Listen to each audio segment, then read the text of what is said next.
Hey guys, and I have two really cute ways to make some really cute bookmarks, so let's get started.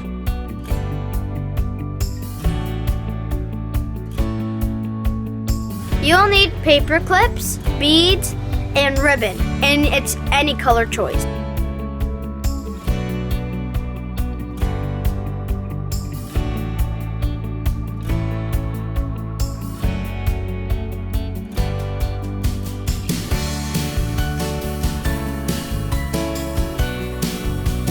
Let's go put this in the oven. This DIY is so easy, but you're gonna need adult supervision. Turn your oven to 450 degrees Fahrenheit, and it'll take about 10 to 15 minutes. They are finally ready, and they look super cool.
I hope you enjoy making your bookmarks, and please subscribe to my channel, give me a thumbs up, and watch this video over and over again. Thank you for watching. Bye!